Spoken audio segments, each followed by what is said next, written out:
Mas puxando um pouco pro papo inicial, o que você acha que vai acontecer daqui pra frente? Porque, querendo ou não, tá rolando um questionamento das instituições. Eu acho que a gente tá passando por isso. E aí, elas vão convalescer? Elas vão deixar de existir? Vão novas instituições sendo criadas com outras filosofias, com outros princípios?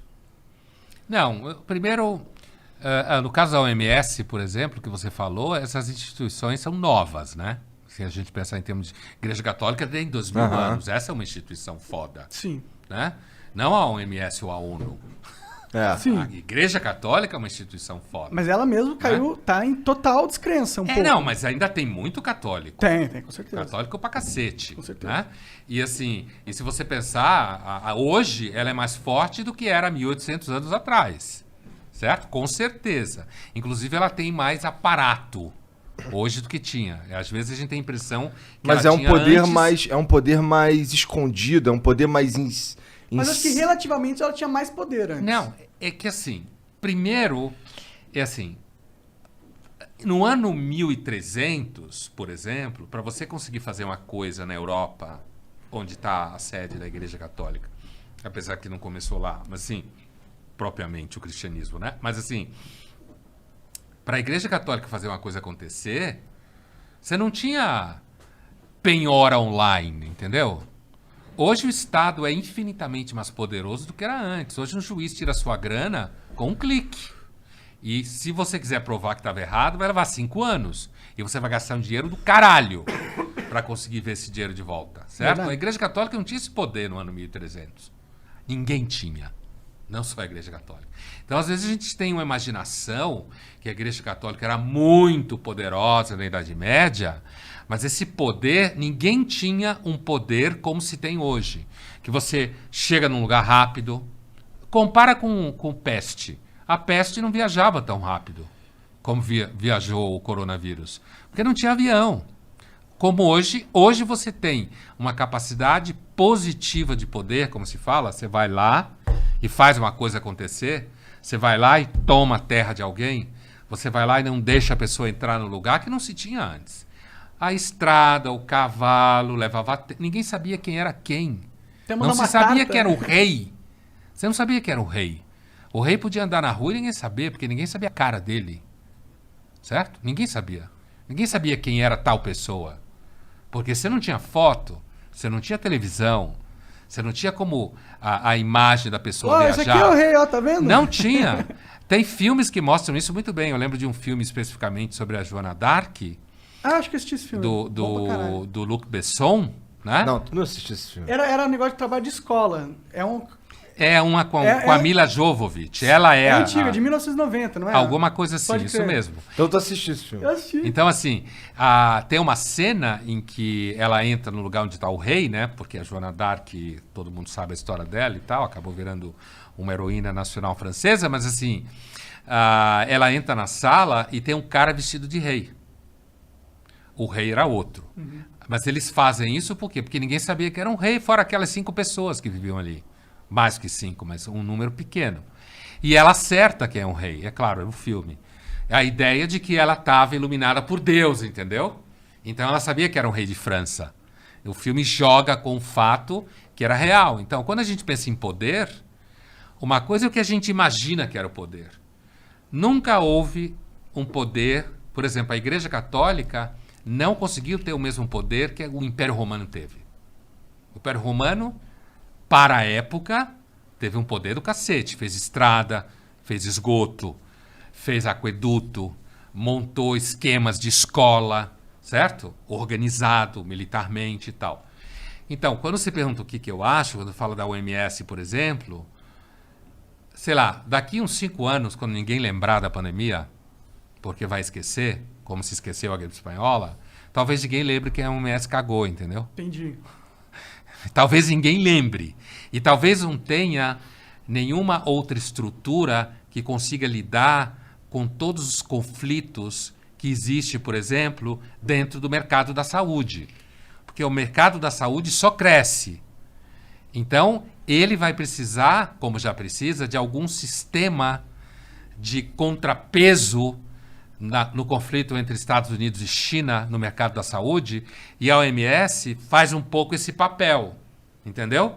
De fazer esse jogo político, de vez em quando dar vacina para pobre, como agora, certo? Porque o cara não tem acesso, aí ela faz uma presença com vacinas. Então o mundo ele é muito mais complicado do que parece, às vezes. Então não sei se a OMS vai perder toda a credibilidade. Talvez se a pandemia durasse 10 anos, perdesse. Entendi. Entendeu? Fodesse total. Não conseguisse viabilizar vacina, não conseguisse, principalmente para os países mais pobres, não conseguisse equilibrar a pressão entre China e Estados Unidos. Mas como não deve durar, provavelmente, por causa das vacinas e isso seguramente já tem alguns sinais, né? Você pega, por exemplo, Netflix está começando a fazer temporada. Por quê? Porque nos Estados Unidos está começando a poder gravar filme. Por quê? Porque grande parte da população está vacinada. Principalmente ator, atriz, roteirista, diretor. Então, significa que aparentemente está começando a ceder. O que é normal. Já cedia sem vacina. Sim. A gripe espanhola passou sem vacina. Sim. Né? Pode crer. Então, com vacina, é provável que ela comece a ceder. E aí o mundo começa a entrar...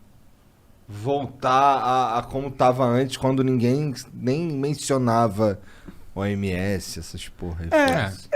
Eu tendo a ser um pouco... Eu tendo a ter outra visão, pra ser sincero. Eu acho que a gente começou um processo que não vai acabar tão cedo, sinceramente. Qual o processo de questionamento de instituições? Eu acho que a população, antes ela era totalmente coordenada pela mídia e o acesso à informação era totalmente limitado. E agora não é. E aí fica difícil você controlar. Fica difícil você se passar por uma instituição mundialmente responsável, não sei o quê. Porque a gente vai saber, o cara que trabalha na OMS, ele vai ter Twitter, ele vai fazer uma cagada, entendeu? E ele vai contar pro não sei o quê. O outro cara também. E aí vai ter um escândalo de não sei o quê, porque foi gravado nas câmeras em Xangai, não sei o quê, entendeu? E eu acho que isso vai acabar minando as forças que as instituições tinham de parecer imune ao resto da humanidade, ser alguma coisa acima, tá ligado? De ser um poder realmente dos sabichões poderosos e... eles nunca foram sabichões e poderosos, mas eles né? passavam como? Mas você tem que levar em conta que, por exemplo, tem quase a África inteira depende de instituições como a OMS para ter médico, hospital.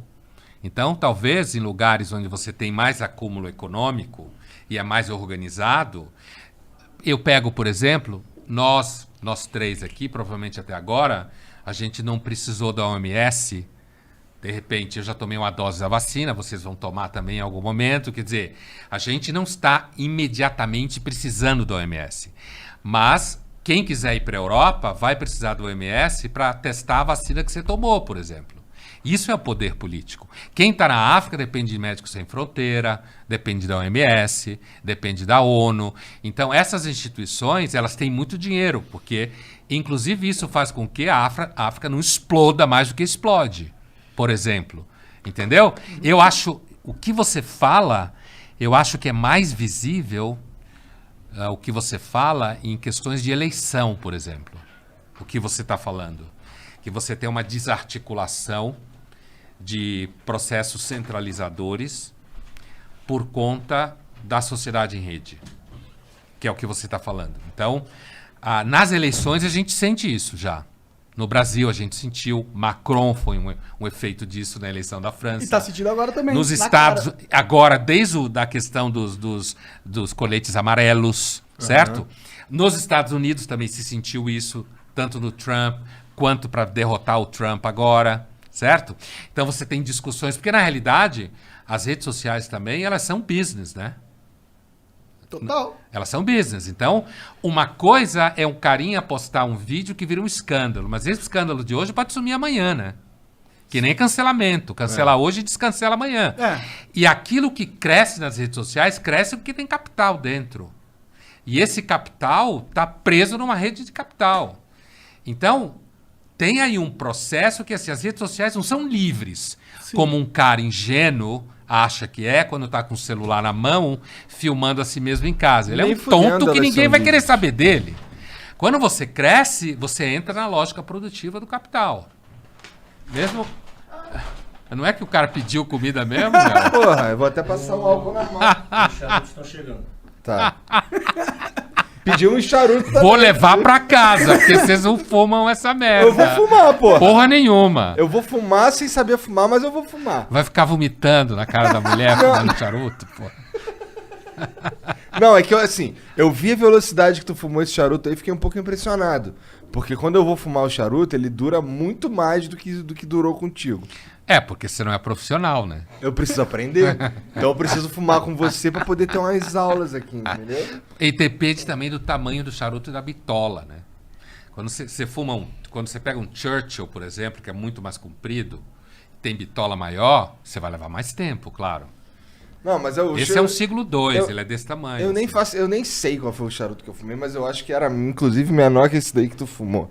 Ó, mas voltando a esse lance aí que o Monark tava falando, que vocês estavam conversando aí, eu acho que o lance, a internet, ela simplesmente mudou. Tu não pediu comida? O cara pediu comida mesmo. Tu não falou que queria comida mexicana? Aí. O cara pediu comida mesmo. Pediu charuto mesmo? Pediu, pô. Ótimo. Viva o iFood.